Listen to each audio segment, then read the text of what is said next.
In today's colour grading tutorial, I'm going to be showing you how you can create this faded black and white film wedding look in your photos inspired by my favourite Taylor Swift album, Folklore, in Lightroom. And I'm going to start right now. Right guys, so before we go ahead and jump onto Lightroom, let's have a look at a few sample images so we roughly know what to do to recreate this style. Now, I've actually got the vinyl here. It's by far my favourite album Taylor has made, and I must say a few couples this year have actually asked me to kind of recreate this style as they're also Taylor Swift fans. So today I thought I'd share my insights on how I've recreated this look so you can apply it to your wedding photos, your portrait photos as well.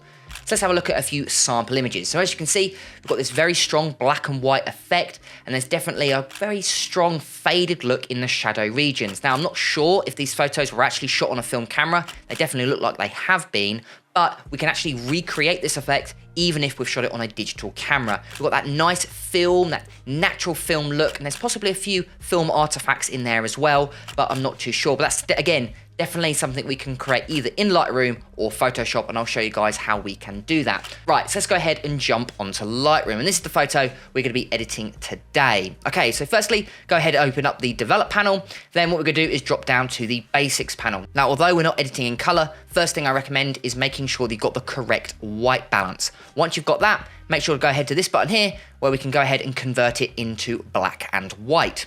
Now what we want to do is go down to our exposure first. I'm going to increase ever so slightly by 0.1% for this photo. Then what I'm going to do is go to my contrast slider here. I'm going to increase that by +10. Then I'm going to go to the highlights here. I'm going to actually increase that by +30. It will slightly bloom the highlights and a little bit more of a brightness to the overall exposure. Then I'm going to go to my shadows here, and what I'm going to do is go ahead and increase that also by +30. Again, adding a little bit more information in the shadows, as well as creating a little bit more of a faded effect. Then what I'm going to do is go to my whites and blacks. I'm going to do what I always do, +10 in the whites, and I'm going to go for -10 in the blacks. That will help add a little bit more dynamic range to the highlights and shadow regions. Then we're going to go to texture, clarity, and dehaze. With texture here, I'm going to go for +10. With clarity, and this depends if you're editing a portrait photo or a studio photo, basically anything with skin tones versus a landscape photo. If you're doing a portrait photo, negative clarity, and I'd go for a -10%. Or if you're editing a landscape photo, I'd go for +10 clarity. Again, it's all to do with the skin tones. You want nice soft skin tones, and the best way to do that, realistically, is using the clarity slider. So what I'm going to do for this photo, I'm actually going to go for -10%, but beware, I do +10% for landscape photos. And then lastly here, we've got dehaze. I'm going to add a small amount. I'm going to add in +5. So as you can see, not a strong effect. All we've done basically is add a little bit more information in the highlights and shadows and add a little bit more dynamic range using the black and white sliders and also with the contrast slider. Okay, so let's go ahead and turn off the basics panel and let's drop down to the tone curve. And all we're going to do here is to create a very soft faded look in the shadow regions. And to do that, all you'll need to do, open up your point curve, not the parametric curve. It's not possible using that one. Open up the point curve here, go to the point curve right in the bottom, so your input of 0, so that's pure black. And what I'm going to do is go for our output here. I'm going to increase that by +25, adding it a bit more of a faded look. But as you can see, we've increased the entire brightness of the photo. So all we need to do now is just bring this back down again.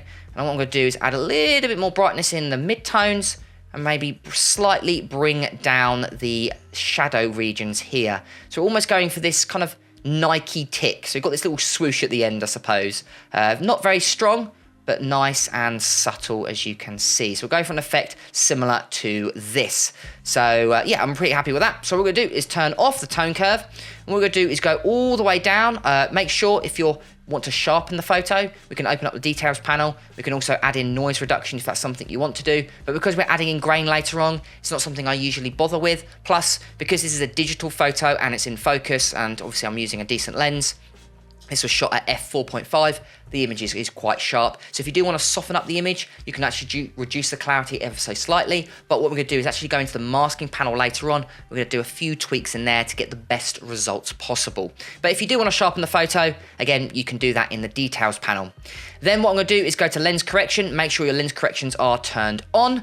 Okay, so let's turn off lens correction. And what I'm going to do is go down to effects. Now I've noticed with the kind of Taylor's photo shoot, there was actually a slight vignette to the photos. So what I'm going to do is actually go for -5 roughness 30 in this particular photo. And then what I'm gonna do is go to my feather and increase that by 75%.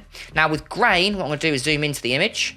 That's a bit too close, so I'm gonna go for 100%. What I'm gonna do is go to my amount here. I'm going to increase the amount of grain until I start seeing it in these photos. Now, the grain is quite strong in Taylor's photos, but I think it's partly to do with the grain, but also I think there was some kind of film effect also applied to it, which is something I'll show you later on when we jump over to Photoshop in this video. So for grain here, amount, I'm going to apply 30. For size, I'm going to apply 30 as well. Select 30 there, and then for roughness I'm going to go ahead and select 60, and I'm going to go ahead and apply it like so. So as you can see, we've got this nice grain effect applying both to the background and also foreground. Now I like applying a little bit more grain to the background so the foreground still looks nice and sharp, so obviously your model or the person you're taking a photo of is nice and sharp, and we can actually separate them using the masking panel. So what I'm going to do is turn off the effects. Gonna go over to masking, and all I'm gonna do is select a new mask. This time I'm just gonna go ahead and select the background.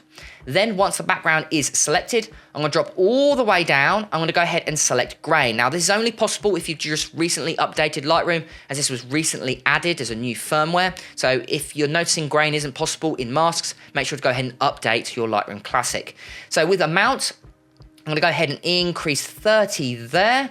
With size, I'm going to increase 30 and roughness of 60. So it matches grain that we've done to the foreground. And now what we can see, if we go ahead and zoom in, we've got a lot of grain to this image, but it's not applied to the entire image. It's just applied to the background. So the foreground still looks grainy, but not completely. And the background looks nice and grainy, as you can see.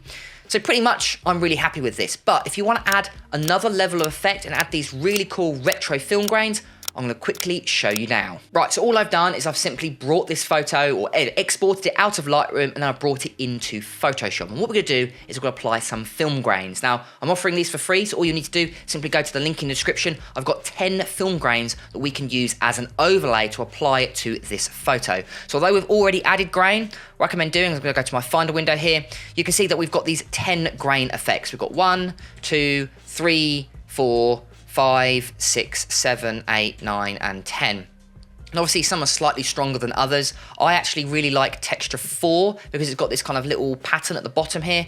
But texture 3 and texture 2 are quite nice because it's got these little hairs, added little bits of grain that you can't necessarily recreate in Lightroom, but you can create using an overlay in Photoshop. So this is the one that I think I'm going to, I'm going to try texture 4. So what I'm going to do is simply drag that and drop that over our photo. Now obviously we're working on a portrait photo today, so I'm gonna go ahead and rotate that 90 degrees, then simply make it the size of our image. And then once you're happy with the overall size, so I might make it a little bit bigger because the aspect ratio is a little bit different. What I'm gonna do is go ahead and click enter to confirm. And you can see we've got these kind of grain effects appearing in our image. Now to apply that to our photo, all you need to do now is making sure you've got that overlay layer selected. Simply go to your blending mode options and then simply drop down to screen. And as you can see, we've got that effect now coming through. And now it looks really cool. It actually looks like we've shot it on a film. Now, if you're finding it's a little bit too strong, all you'll need to do is simply go to your opacity here and simply drop that down. You can see we can actually increase and decrease the strength of that by simply changing the opacity. But for me, I actually really like 100%. And if we zoom in, we've got this, firstly, natural grain that we've created in Lightroom, but we've also got these kind of little artifacts and little grain artifacts appearing in our image thanks to that overlay. So if you like this overlay, make sure to go to the link in the description. It's a free download, and I actually really like it to apply to a lot of my photos. And if we have a look by sample image against our photo, reference photo, you can see it's actually a really close effect. Here is the before, and here is the after. Brilliant. And there we go, guys. So that is how you can create this faded black and white film look for your wedding photos just using Lightroom. And don't forget, if you want to speed up your editing workflow, make sure to save this look as a preset. Then you can copy and paste it to the rest of your galleries. And talking about presets, if you want to buy some really good presets that work across a whole range of different styles of photography, including the preset that we're talking about today, make sure to go ahead to the link in the description where I sell my presets on my website. So if you want to support this channel, it really does help out. I've been James for Photo Fever, and I'll catch you guys next time.